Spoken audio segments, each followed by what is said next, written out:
Hello बच्चों। आ जाएं नहर। में नहीं साहब। रजत नमस्ते। नमस्ते।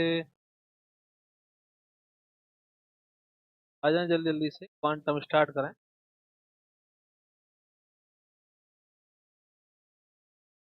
हाँ बच्चों, बहुत दिन बाद मिल रहे हैं। तो कैसे हैं सभी? अच्छे हैं।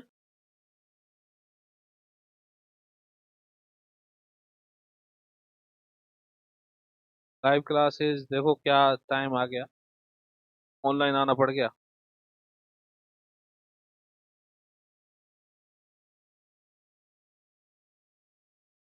तो ऐसे ही मजा आएगा।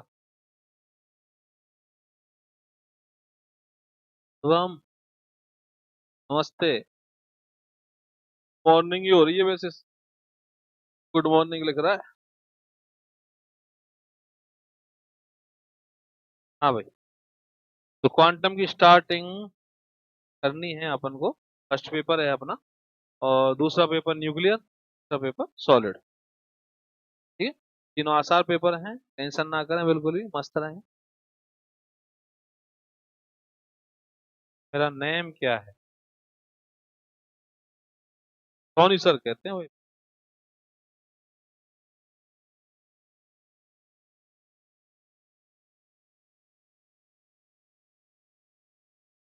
आईआईटी जैम की क्लासेस चल रही हैं, फ्री ऑफ कॉस्ट। मजे लें, पढ़ते रहें। तो ज्वाइन करना है तो बोल दें आए, ठीक है ना? तो स्टार्ट करें क्वांटम मैकेनिक्स। आज पहले चैप्टर की बात करेंगे, तो पहले यूनिट डिवीजन बता देता हूँ मैं तुमको कि 6 चैप्टर हैं क्वांटम मैकेनिक्स में। पहला, दूसरा, तीसरा, चौथा, पांचवा। दो को मैं 2 बार लिख देता हूँ। दूसरा, तीसरा, चौथा, पांचवा और छठा। पांच को भी 2 बार लिख। हाँ। तो पहला चैप्टर और second chapter half. Unit first है, सेकंड चैप्टर हाफ, और थर्ड चैप्टर यूनिट सेकंड। ठीक है ना? और ये यूनिट थर्ड, और ये यूनिट फोर।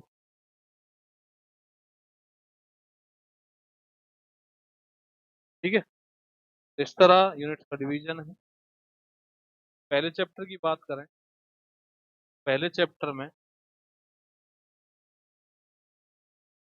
अपन को पढ़ना है development of quantum. Quantum mechanics का विकास कैसे हुआ।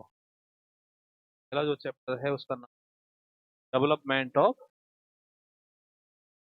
बिल्कुल कहानी की तरह मैं तुम्हें बताने वाला हूँ। बात है बिल्कुल कहानी की। बिल्कुल ध्यान से सुने मेरी बातों को। तो डेवलपमेंट ऑफ क्वांटम, क्वांटम यांत्रिक।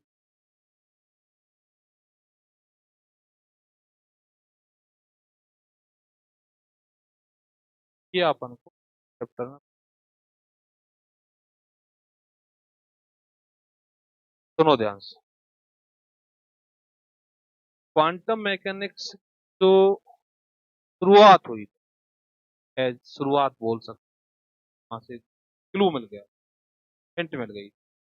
तो सबसे पहले क्वांटम स्टार्ट किया था महाराज प्लांक। प्लांक ने एक आग लगा दी थी। प्लांक ने ये कहा कि जो एनर्जी होती है, सबसे पहले जो आग लगाई थी प्लांक ने लगाई। प्लांक ने कहा कि ये जो एनर्जी होती है हीट होती है। क्वांटम क्वांटा फांटा कोई काम में नहीं लिया। इसने कहा कि ऊर्जा जो है विविक्त होती है। अब विविक्त का मतलब क्या होता है? विविक्त का मतलब ध्यान होगा, तुमने पढ़ा होगा। इसने प्लांक ने कहा था कि जो एनर्जी होती है वो H new, 2 H new, 3 H new, 4 H new, 5 H, तरह होती है। या तो एनर्जी एच न्यू होगी, और या 2 एच न्यू होगी, या 3 एच न्यू होगी, या 4 एच न्यू होगी, या 5 एच। इस तरह एनर्जी होती है। प्लांक ने बताया था कि लाइट के बारे में जो लाइट है या जो रेडिएशन की जो एनर्जी है, H new, 3 H new, 4 H new, या 5 एच। क्या क्या था? प्लांक कांस्टेंट था, और ये न्यू जो है उस रेडिएशन की या उस लाइट की फ्रिक्वेंसी। यहाँ पे गौर करें कि यहाँ पे ये ये जो बीच के मान है एच न्यू और 2 एच न्यू के बीच में, तो बहुत सारी वैल्यूज है मैथमेटिकली, है। एच न्यू और 2 एच न्यू के बीच, बस 1 और 2 के बीच में बहुत सारी वैल्यू, छोटे मोटा मोटा देखें, 1.1, 1.2, 1.3, सब है ना। तो यहाँ पे एच न्यू और 2 एच न्यू की बहुत सारी वैल्यूज है। तो प्लांक ने कहा कि ये एनर्जी है, ये एनर्जी पॉसिबल है, ये यहाँ पे जो बीच वाली वैल्यू पॉसिबल नहीं है, possible नहीं है। और ये सारी एनर्जी जो, सारी एनर्जी ये एच न्यू के रूप में, एच एच न्यू का, एच न्यू का इंटीजर, मल्टीपल इंटीजर, ठीक है ना। तो सब पूर्णांक के रूप में होना चाहिए। 2 H new, 3 H new, 4 H new, 5 H, ये जो सबसे छोटे मान, तो ये इसका मिनिमम वैल्यू है। तो अपन बाद में नाम देते हैं, बोले क्वांटा है। क्या है? क्वांटा। तो एक मिनिमम वैल्यू तो वेल डिफाइंड हो, क्वांटा कहते हैं। तो सबसे पहले प्लांक ने कहा था कि डिस्क्रीट, नीचे आग लगी। डिस्क्रीट का मतलब मैंने तुमको समझाने की कोशिश की है, कुछ वैल्यूज पॉसिबल है और कुछ वैल्यूज पॉसिबल नहीं है। बीच वाली वैल्यूज यहाँ पॉसिबल, कुछ ही वैल्यूज पॉसिबल, सारी वैल्यूज पॉसिबल नहीं है। और ये जितनी वैल्यूज है वो एक मिनिमम और वेल डिफाइंड सुपरवासित, मतलब सुपरवासित मिनिमम और वेल डिफाइंड वैल्यू, ये कहलाती है क्वांटा। इस तरह बाद में ये बोल दिया गया एनर्जी क्वांटाइज्ड, क्वांटाइज्ड का जो है वो क्वांटिक, कैसी है? क्वांटिक। से पहले से पहले से पहले क्या था? इससे पहले एनर्जी कंटिन्यूस, एनर्जी को क्या मानता था? कंटिन्यूस। वेव्स हैं, जितने विकिरण हैं, रेडिएशन, लाइट, उन सब की एनर्जी को क्या? कंटिन्यूस, ठीक है ना। पहले चलती थी क्लासिकल मैकेनिक्स, क्लासिकल मैकेनिक्स में एनर्जी को क्या मानते थे? कंटिन्यूस मानते। वेव्स की एनर्जी वो भी कंटिन्यूस, रेडिएशन की एनर्जी कंटिन्यूस, लाइट की एनर्जी वो भी कंटिन्यूस, पार्टिकल की एनर्जी, सब कुछ वहां पे कंटिन्यूस माना जाता था। ऐसा माना नहीं किया था कि भैया ये पॉसिबल एनर्जी पॉसिबल नहीं, ठीक है। तो 19वीं शताब्दी से पहले पहले, है ना, शताब्दी से पहले पहले कंटिन्यूस बोला जाता था। एनर्जी को, ऊर्जा को सतत बोला जाता था, चाहे वो वेव्स की एनर्जी, चाहे वो रेडिएशंस की, चाहे वो पार्टिकल की एनर्जी, सारी वैल्यूज वहां, ठीक है। जब प्लांक महाराज, उन्होंने कहा नहीं, कंटिन्यूस एनर्जी डिस्क्रीट, डिस्क्रीट, और वो डिस्क्रीट जो है वो लाइट के बारे में, रेडिएशन के बारे में।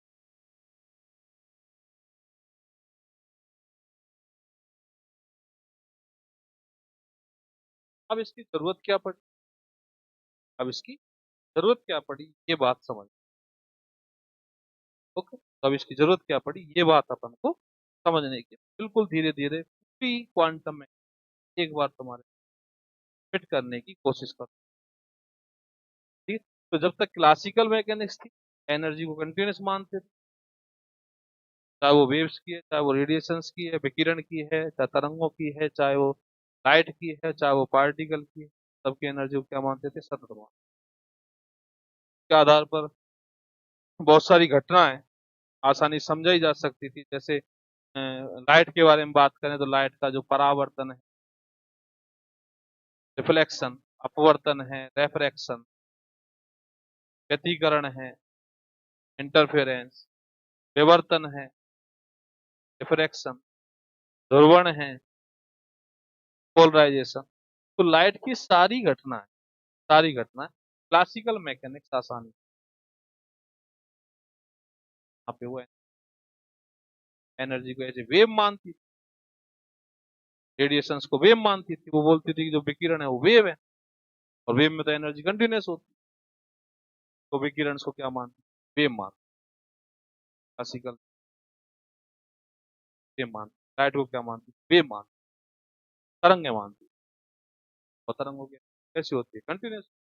तो क्लासिकल मैकेनिक्स लाइट को, विकिरणों को वेव बोल देती, तरंग बोल, एनर्जी, सारी घटना को वो आसानी से समझा देती। लेकिन जब बाद में कुछ एक्सपेरिमेंट और हुए जो अपन को इसमें पढ़ने chapter number 1, black body, radiation, आदर्श विकिरण, ये एक्सपेरिमेंट। दूसरा फोटो इलेक्ट्रिक इफेक्ट, तो तुम पढ़ के आए हो, ट्वेल्थ, प्रकाश विद्युत प्रभाव। तीसरा कॉम्पटन प्रभाव। तो जब ये एक्सपेरिमेंट हुए, और भी छोटे मोटे और हैं बहुत सारे, तो ये जो एक्सपेरिमेंट हुए जो मेनली है, पहले ये, पहला तो आदर्श कृष्ण का विकिरण, दूसरा प्रकाश विद्युत प्रभाव, तीसरा कॉम्पटन प्रभाव, चैप्टर मोस्ट। ठीक है, जब ये एक्सपेरिमेंट हुए और इनके जो प्रयोगात्मक रिजल्ट आए, प्रयोग करके जो रिजल्ट मिले, प्रैक्टिकल जो रिजल्ट आए, उनको, उन रिजल्ट्स को समझाने में ये क्लासिकल लोग, इनको नहीं समझा पाए। क्यों? क्योंकि ये तो क्या मानती थी, यहाँ पे सारे रेडिएशन काम आते हैं, सब में रेडिएशन ही काम आते हैं, और सब रेडिएशन को ये क्या मानती थी, वे मान, क्लासिकल क्या मानती थी, वे मानती थी। और वे मानने का मतलब एनर्जी क्या, कंटिन्यूस मानती थी, सतत मान, है ना, एनर्जी लगातार आ रही, ठीक है ना।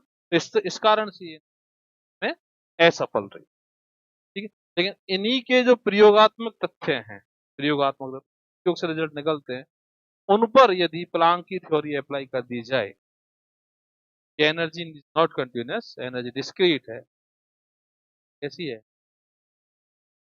इन्हीं रिजल्ट्स को आसानी से, इनके रिजल्ट्स को आसानी से समझ सकते थे, ठीक है। तो प्लांक ने जो थ्योरी दी उसके आधार पर इनको समझना आसान था, तो प्रयोगात्मक इनको हम क्लासिकल के आधार पर चल ये समझा। कारण ऐसे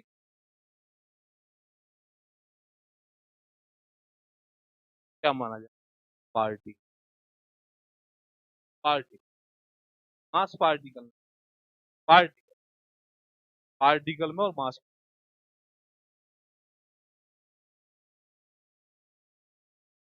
है मास का पार्टिकल नहीं। तो यहाँ पे पार्टिकल, पार्टिकल, एनर्जी पार्टिकल, मास पार्टिकल, मान लो, देन एन को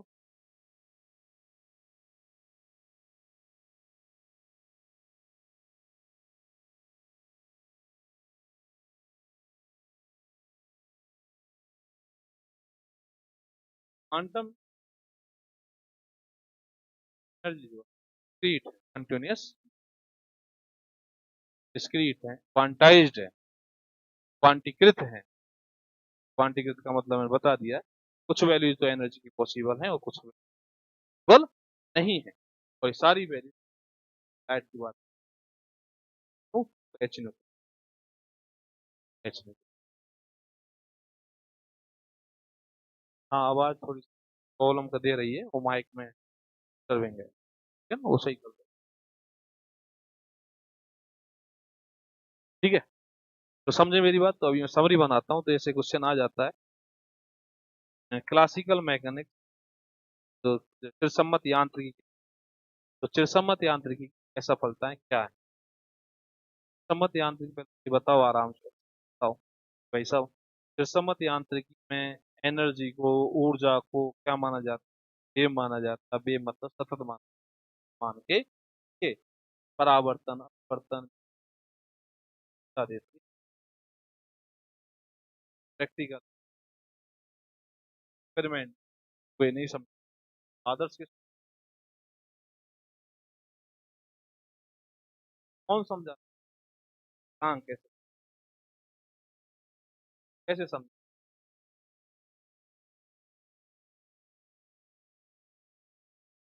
ठीक है, वॉइस ही नहीं है, आ जाएगी। प्रॉब्लम हो सकती है, आज छोटी क्लास रखें, थोड़ी सी बात करने वाले हैं आज।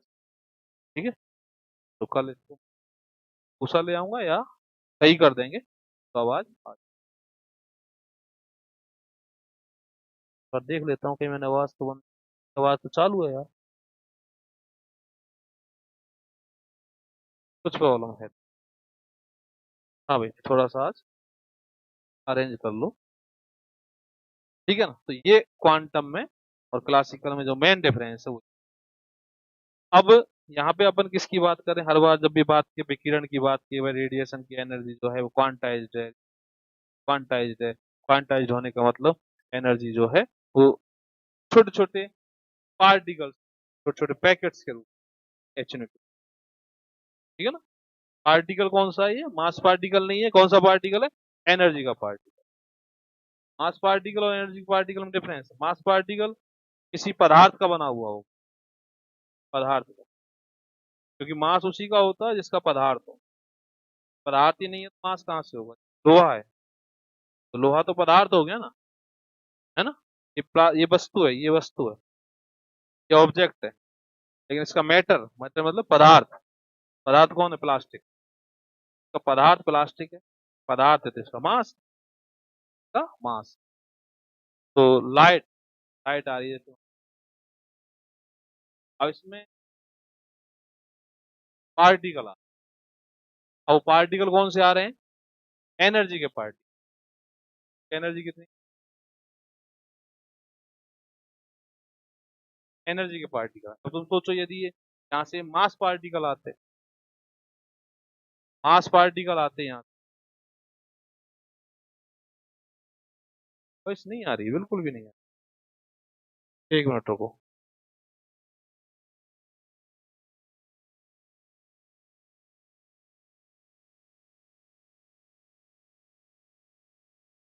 एक मिनट रुक जाओ बस, अभी वॉइस आएगी। क्लास को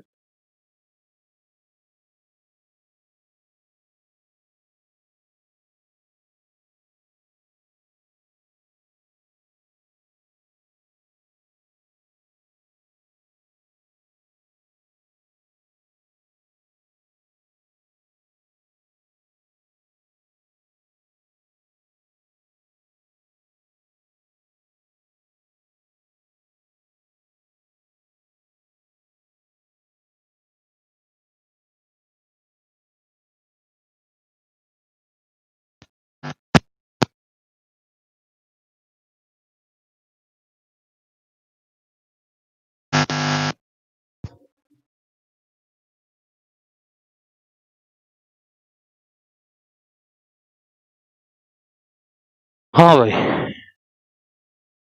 अब बोलो, अब क्या हाल है? हाँ, अब कानों में चुभ रही होगी आवाज? नहीं,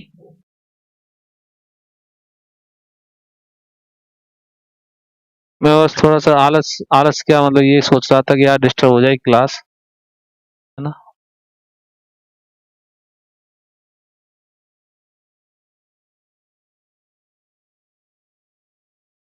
ठीक है, अब आ गई।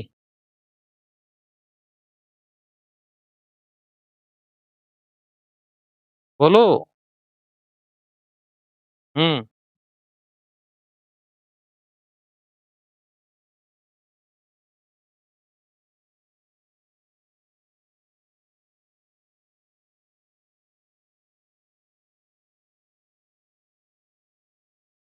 अब तो नहीं चुभ रही?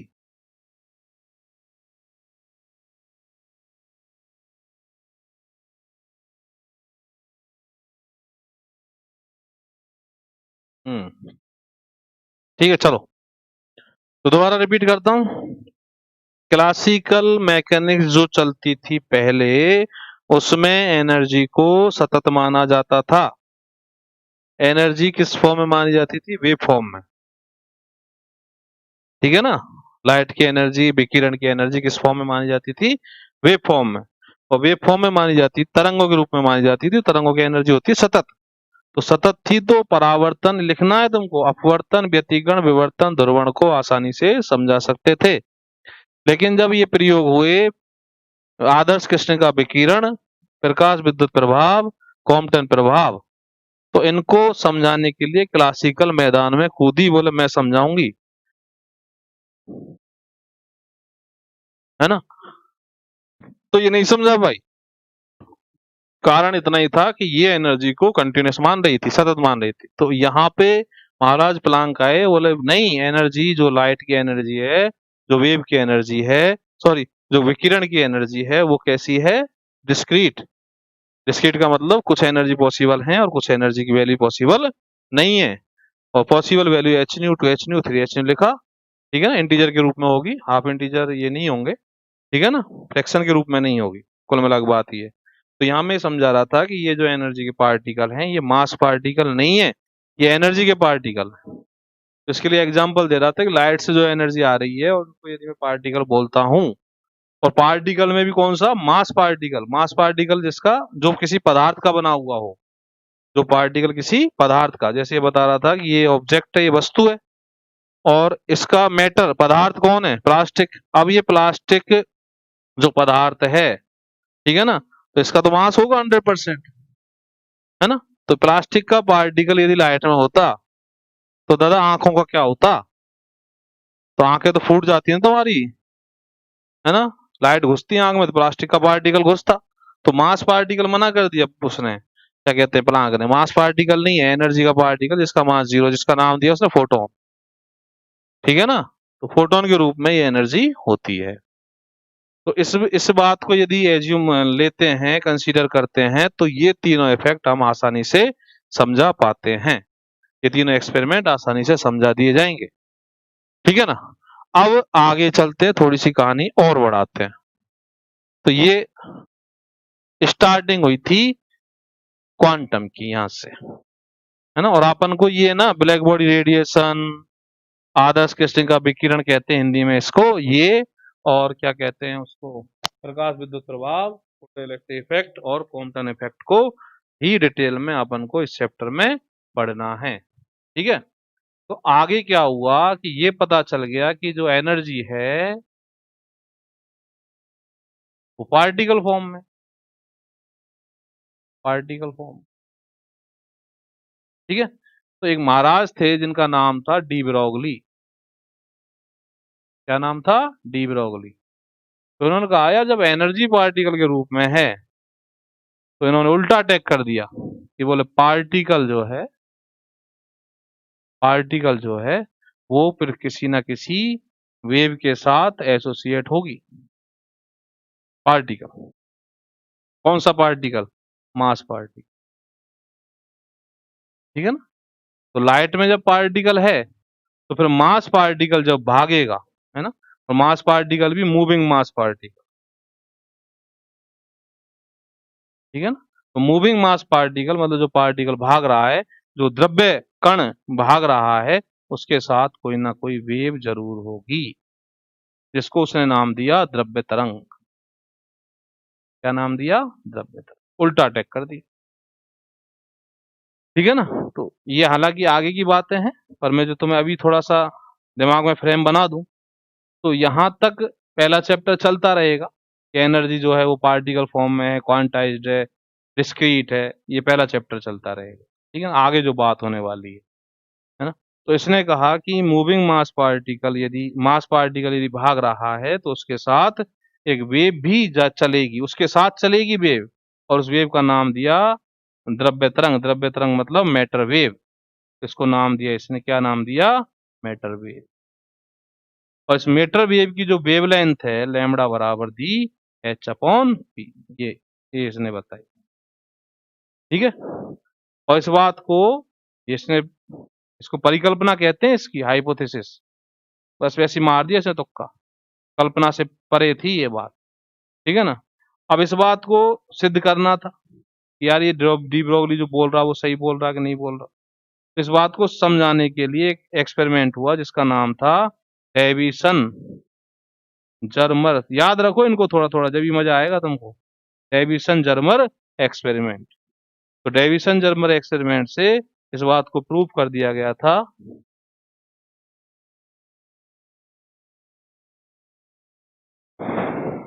विकिरण एनर्जी है। विकिरण क्या है? एनर्जी। एनर्जी निकल रही है, किसी चीज को गर्म करते हो तो जो एनर्जी वहां से निकलती है वो विकिरण के रूप में निकलती है। और उस विकिरण की जो एनर्जी है वो किस तरह जा रही है, किस तरह जा रही है ना। तो एनर्जी जाने का जो तरीका होता वो होता वेव। वेव कोई ऐसे अलग से नहीं होती। वेव क्या है? तरंग क्या है? Method of transmission of energy. Energy के संचरण का एक तरीका है, वो है वेव। तो विकिरण को पहले क्या बोलते थे? वेव। कि भाई सब विकिरण की जो एनर्जी है, जो एनर्जी वहां से निकल रही है, किससे? गर्म वस्तु से जो एनर्जी निकल रही है वो किसके रूप में जाती थी? तरंगों के रूप में जाती थी, है ना। किस विधि से जाती थी एक स्थान से दूसरे स्थान तक? तरंगों के रूप में जाती थी। समझे मेरी बात? कि कोई चीज गर्म की तो वहां से एनर्जी निकलेगी। अब एनर्जी निकलेगी, है ना, तो वो क्या कहलाएगी? विकिरण। ठीक है ना, समझ गए? अब विकिरण में लाइट भी आती है, विकिरण में लाइट भी आती है। ठीक है ना। तो अब जो एनर्जी निकली है वो विकिरण कहलाएगी। अब वो एनर्जी जा किस तरीके से रही है ना, जा किस तरीके से रही है? कि कोई आदमी पकड़ के ले जा रहा है उसको, या औरत पकड़ के ले जा रही है, या पार्टिकल पकड़ के ले जा रहा है एनर्जी को, या फिर कोई पकड़ के नहीं ले जा रहा, एक पार्टिकल से दूसरे पार्टिकल पर, दूसरे पार्टिकल से तीसरे पार्टिकल पर, तीसरे पार्टिकल से चौथे पार्टिकल पर, इस तरह जा रही है। समझ रहे हैं ना। एक तो ये है कि वैसा एनर्जी निकली किसी गर्म वस्तु में से, और इससे एक पार्टिकल को मिली और पार्टिकल लेके भाग गया, पार्टिकल लेके भाग गया। अब पार्टिकल लेके भाग गया तो भाई साहब वो तो कौन सा तरीका? चालन तरीका हो गया, कंडक्शन हो गया वो तो। ठीक है ना। लेकिन यदि मान लो ऐसा हो जाए कि एनर्जी, विकिरण वाली एनर्जी क्या कहते हैं, एक पार्टिकल से दूसरे पार्टिकल, दूसरे तीसरे, तीसरे चौथे, चौथे ऐसे मिलती जाए, यानी ये तरीका कौन सा कहलाएगा? वेव। तो वेव तरीका। ठीक है ना, वहां एनर्जी कंटिन्यूस होती है। समझ गए? ठीक है ना। तो आगे की बात करें तो आगे ये बात है, तो डी ब्रोगली ने कहा, कह दिया इसके आधार पर, बोले एनर्जी के साथ, एनर्जी जो है पार्टिकल फॉर्म में जब हो सकती है, तो पार्टिकल के साथ, मूविंग मास पार्टिकल के साथ, गतिशील द्रव्य कण के साथ, जो कण मास पार्टिकल है वो यदि भाग रहा है, द्रव्य कण है वो भाग रहा है, तो उसके साथ क्या चलेगी? उसके साथ हमेशा एक तरंग चलेगी, जिसका नाम दिया द्रव्य तरंग। ठीक है, उसकी वेवलेंथ लैम्बडा बराबर एच अपॉन पी। तरंग दैर्ध्य H upon P. P H तो बता दिए प्लांक कांस्टेंट, पी क्या है? पी इसका रेखिक संवेग है, लीनियर मोमेंटम है इस पार्टिकल का। अब इस बात को प्रूव करना था, ये तो परिकल्पना थी डी ब्रोगली की, तो प्रूव करना था, तो डेविसन जर्मर कूदा मैदान में, इसने इसको समझा दी। बोले यार सही बोल रहा डी ब्रोगली, तो अपने एक्सपेरिमेंट से ये बात समझा दी कि डी ब्रोगली तो क्या बोल रहा है? सही बोल रहा है। ठीक है ना। लेकिन अब भाई साहब वैज्ञानिक तो दूसरे भी बैठे, तो वो भी तो उंगली करेंगे। तो उन्होंने क्या किया कि भाई साहब एक पार्टिकल, ये रहा मास पार्टिकल, और ये भाग रहा बी स्पीड से, और यहां जो इसके साथ तरंग चल रही है ना, जो कल्पना से परे है, इसकी स्पीड मान लो वीपी है। वी पी, पी मतलब फेज होता है, फेज, कला। पी माने फेज, फेज माने कला, है ना। तो इसको कला वेग भी बोलते हैं, कला वेग। तो कला वेग कब के लेते हैं? तरंग का वेग होता, तो कला वेग कब लेते हैं? तरंग के वेग को कला वेग कब बोलते हैं? है ना? तरंग वेग को कला वेग कब बोलते हैं? जब सिंगल तरंग हो। क्या हो? जब अकेली तरंग हो, तब इसको कला वेग बोलते हैं। ठीक है ना। तो वैज्ञानिकों ने कहा कि यार इसका तुम कला वेग नाप लो। तो तरंग का जब कला वेग नापा, फेज वेलोसिटी नापी, तो भाई साहब चक्कर ही पड़ गया। Why c square upon v, c square upon v. अब तुम देख लो यहाँ पे, सी लाइट की स्पीड है ना, का स्क्वायर हो रहा है, ठीक है, उसमें इसका भाग लग रहा है इसकी नन्ही सी स्पीड का। देन वीपी तो जो है, वीपी तो जो है भाई साहब सी से भी ज्यादा जानी है, तो मतलब इसकी स्पीड तो सी से भी ज्यादा होगी। एक बात तो ये पता चली, दूसरे जो वैज्ञानिक उंगली करने वाले थे उनको तो ये पता चली कि यार इसकी जो वेलोसिटी है वो तो सी से भी ज्यादा है, और ये तो पता चली तो चली, दूसरी तो अपन को साफ साफ दिख रही है, vp not equal to v या वीपी ग्रेटर देन वी। बोलो, वी किसकी स्पीड है, पार्टिकल की, और वीपी किसकी है, तरंग की। तो तरंग की स्पीड तो इस वी से तो ना बहुत ज्यादा है, ये भी लिखना गलत है, ऐसे लिखो इसको, vp is greater greater greater greater than we.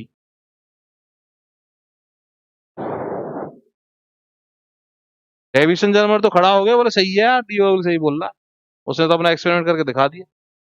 पर यहाँ पे जब ये गड़बड़ हुई कि यार ये इसकी तो वेलोसिटी, तरंग वाली जो वेलोसिटी है वो तो सी से ज्यादा है, दूसरी बात वीपी जो है वो वी से बहुत बड़ा है, मतलब तरंग तो भाग जाएगी, पार्टिकल पीछे रह जाएगा, तरंग तो भाग जाएगी, पार्टिकल पीछे रह जाएगा। तो यहाँ आगे डी ब्रोगली का मामला गड़बड़ कर गया, डी ब्रोगली का मामला क्या हो गया, गड़बड़। अब ऐसा डी ब्रोगली खोपड़ी खराब, बोले यार डेविसन जर्मन ने एक्सपेरिमेंट किया, ये तो आ गई सही, लेकिन वहां भाई साहब मामला गड़बड़ है। तब एक मैदान में भाई साहब आए, मतलब मैं अपनी तरफ से कहानी ऐसी जोड़ रहा हूं तुम्हारे दिमाग में बैठ जाए। तब एक भाई साहब मैदान में कूदे जिनका नाम था श्रोडिंजर। क्या नाम था, श्रोडिंजर। अब श्रोडिंजर भाई साहब ने, नाम देखो क्या है इसका, श्रोडिंजर, इंग्लिश में भी श्रोडिंजर ही है भाई साहब, कहीं दिमाग लगाने लग जाओ, श्रोडिंजर भाई साहब। तो श्रोडिंजर भाई साहब ने कहा डी ब्रोगली से, टेंशन मत ले यार, तू काहे को टेंशन लेता है, अपन अभी देख सेट करते हैं मामले को। तो इसने कहा कि तू ऐसे बोल कि पार्टिकल जब भागेगा, मास पार्टिकल भागेगा तो उसके साथ वेव नहीं चलेगी। बोले क्या कह रहा है यार, नहीं नहीं सुन तो सही आगे, तो बोले वेव नहीं चलेगी, वेव्स चलेंगी। क्या चलेंगी, वेव्स। बोले यार तेरा दिमाग खराब हो गया क्या, मैंने तो कह दिया वेव। अरे तो रुक तो जा, है ना। तो उसने कहा कि पार्टिकल के साथ, पार्टिकल जब मास पार्टिकल भागेगा वी स्पीड से, तो उसके साथ क्या चलेंगी, वेव्स। एक वेव्स, एक वेव ये रही, दूसरी ये रही, तीसरी ये रही, ठीक है, तो बहुत सारी वेव्स चलेंगी इनकी। बोली कहला यार ऐसे कैसे कह दूं, मैंने तो वेव कह दिया, मैंने तो क्या कह दिया, वेव कह दिया। बोले यार थोड़ा सा तो रुक, दिमाग से सुन तो सही, अब तू ऐसे बोल कि ये जो जितनी भी वेव्स है ना, जितनी वेव्स हैं उन सब की रिजल्टेंट जो वेव है, क्या है, रिजल्टेंट वेव, ठीक, वो इस तरह की होगी, वो इस तरह की होगी, उन सब की जो रिजल्टेंट वेव है ना, ये इस तरह की होगी। और इसकी जब तुम ग्रुप वेलोसिटी नापोगे, अब तो ये तो वेव्स का समूह है, बहुत सारी वेव्स हैं यहाँ पे, ठीक है ना, ये यहीं से स्टार्ट हुई है कहानी, ठीक है। तो इसकी जो ग्रुप वेलोसिटी नाप, ग्रुप क्यों नापे, क्योंकि बहुत सारी वेव्स हैं, फेज वेलोसिटी थोड़ी नापोगे तुम, ग्रुप वेलोसिटी नापो। अब ये जो ग्रुप वेलोसिटी नापी गई, तो ये महाराज भाई साहब मजे हो गए, डी ब्रोगली के वी के बराबर आई, जितनी पार्टिकल की स्पीड उतनी इसकी स्पीड, हो गया मामला सेट। बोलो, डी ब्रोगली खुश, डी ब्रोगली खुश। और जब आदमी खुश हो जाता है तो वो या तो उस मैटर में बहुत ज्यादा भाग घुस जाता है, वो फिर, या फिर ऐसा कहता है छोड़ो यार अपन ने तो सिद्ध कर दिया, भाड़ में जान दो, ठीक है ना। तो उसका मामला सेट हो गया डी ब्रोगली का। तो दोबारा स्टार्टिंग करता हूँ कि प्लांक ने कहा था कि एनर्जी जो है वो पार्टिकल फॉर्म में है, मास पार्टिकल नहीं कहा उसने, एनर्जी पार्टिकल फॉर्म में, डिस्क्रीट है, क्वांटाइज्ड है, वो सब बातें मैं तुमको लिखा दूंगा, है ना, जब अपन स्टार्ट करेंगे। आज तो मैं भूमिका बना रहा हूँ तुम्हारे दिमाग में। फिर उसके बाद डी ब्रोगली एक मैदान में बोले यार प्लांक ऐसे बोल रहा है तो तुम भी ऐसे बोल दो कि जब एनर्जी के साथ पार्टिकल है तो पार्टिकल के साथ भी एनर्जी, है ना, वो वेव फॉर्म में, है ना। तो उसने कहा कि जब भी कोई मास पार्टिकल, इसने मास पार्टिकल बोल, तो मास पार्टिकल मूविंग होगा, चल रहा होगा, तो उसके साथ वेव चलेगी, जिसका नाम दिया द्रव्य तरंग, और इस द्रव्य तरंग की तरंग दैर्ध्य ये होगी। और इस बात को प्रूव जो है, ये परिकल्पना थी इसकी, हाइपोथेसिस थी, तो परिकल्पना को प्रूव किसने कर दिया? Davisson German. ठीक है, अब डेविसन जर्मन ने सिद्ध कर दिया, ये तो मामला खत्म हो गया। उंगली करने वाले बहुत पैदा हो गए। उन्होंने क्या किया, बोले उस वेव की फेज वेलोसिटी नाप ली। फेज वेलोसिटी जो है वो c से भी ज्यादा, ये बोलो v से भी ज्यादा, पार्टिकल की वेलोसिटी भी ज्यादा, तो तरंग की वेलोसिटी ज्यादा और पार्टिकल वेलोसिटी कम, तो पार्टिकल पीछे और तरंग आगे, मतलब बहुत तो आगे भाग गई, आदमी पीछे रह गए। ठीक है, तो डी ब्रॉगली का दिमाग खराब, फिर कूदा श्रोडिंगर मैदान। बोला ठीक है, तू टेंशन क्यों लेता, मैं हूं ना। उसने कहा कि बोले ऐसा बोल दे तू वेव सेंस के साथ। क्या है? वेव्स भाग रहे हैं, वेव नहीं भाग रही। बोले थप्पड़ मार दूंगा गाल पे। मैंने अभी कहा वेव, तू वेव्स क्यों कह रहा है? बोल वेव्स मत बोल, तो ऐसा कह दे इनकी रिजल्टेंट वेव है। तो रिजल्टेंट वेव इसके साथ चलती है, पार्टिकल के साथ, पार्टिकल साथ चलती है, उसकी वेलोसिटी जब नापी गई, ग्रुप वेलोसिटी नापेंगे फिर वहां पे, तो वो किसके बराबर है? v के बराबर है। ठीक है, ये सेकंड चैप्टर में घुस गया मैं लेके इसको। ओके, अब भाई साहब डी ब्रॉगली तो यहीं खुश होके पीछे हट गया। बोले अब श्रोडिंगर तू जान, तेरा काम जान। श्रोडिंगर ने कहा कि भाई साहब अब मजे आ गए मेरे। ठीक है, अब श्रोडिंगर ने कहा कि यार जब पार्टिकल के साथ वेव है, अब ये वेव वो वाली वेव नहीं है। कौन सी वेव? जो अपन पढ़ रहे हैं विकिरण वाली और ये वाली और ध्वनि तरंगें और फलान तरंगें, ये नहीं पढ़ रहे है ना, ये वो वाली वेव नहीं। तो श्रोडिंगर ने कहा यार पार्टिकल के साथ जब वेव्स हैं, या वेव एक वेव है रिजल्टेंट वेव, इसको उसने नाम दिया तरंग पैकेट, वेव पैकेट इसको नाम दिया। ठीक है ना, तो पार्टिकल के साथ जब वेव पैकेट है या वेव्स हैं, तो भाई साहब वेव्स की तो कोई ना कोई डिफरेंशियल इक्वेशन होती। फर्स्ट ईयर में पढ़ी अपन, तरंगों की अवकल समीकरण होती है कि नहीं होती? बोलो, है ना। तो इन वेव्स की एक अवकल समीकरण, एक अवकल समीकरण श्रोडिंगर ने दी। ठीक है ना, तो जो अवकल समीकरण श्रोडिंगर ने दी वो कहलाती है श्रोडिंगर समीकरण, श्रोडिंगर इक्वेशन। अब श्रोडिंगर इक्वेशन को हल करने के लिए, श्रोडिंगर इक्वेशन को हल करने के लिए क्वांटम मैकेनिक्स की अलग मैथमेटिक्स शुरू हो, और वही मैथमेटिक्स अपन को second chapter, third chapter, fourth chapter और फिफ्थ चैप्टर में पढ़नी। श्रोडिंगर इक्वेशन पूरा third chapter, fourth chapter, second chapter तक तो ये चलेगा। Third chapter, fourth chapter, fifth chapter, इन सब में हमको श्रोडिंगर इक्वेशन ही पढ़नी है। उसको सॉल्व करना सीखना, उसकी मेथड सीखना। ठीक है, तो फर्स्ट चैप्टर तो अपना क्या था? क्वांटम यांत्रिकी का विकास। तो क्वांटम यांत्रिकी के विकास में ये तीन एक्सपेरिमेंट अपन को पढ़ने मेनली। ये बाकी छोटी मोटी बातें आते रहेंगी, हाइजेनबर्ग भी आएगा, हाइजेनबर्ग को भी लपेटेंगे डी ब्रॉगली के साथ, तो छोटी मोटी बातें वहां पे चलती रहेंगी। तीन मेन टॉपिक हैं जो इम्पोर्टेंट है वहां पे, है ना, फर्स्ट चैप्टर। सेकंड चैप्टर में श्रोडिंगर कैसे आया, कहाँ से आया, ये सब बातें वहां पे आने वाली है। थर्ड चैप्टर से फिर श्रोडिंगर इक्वेशन पूरी डिटेल में अपन को पढ़नी है। ठीक है ना, तो कल कल से अपन बिल्कुल स्टार्ट कर देंगे क्वांटम मैकेनिक्स को, नोट्स भी लिखाना शुरू कर देंगे, कल से यही नोट्स लिखा देंगे, टेंशन ना लें। तो एक एक पॉइंट को बिल्कुल बारीकी से सीखेंगे भी और लिखेंगे भी और रटेंगे भी, तीनों काम यहाँ पे करने वाले। तो कल मिलते हैं अगेन 4 बजे। ठीक है ना, तो थोड़ा सा वेट कर लिया करो, क्योंकि एक क्लास छूटती है सेकेंड ईयर की, उसके बाद ये चालू है। ठीक है, तो कल मिलते हैं। टेलीग्राम चैनल में फेसबुक पे डाल दूंगा।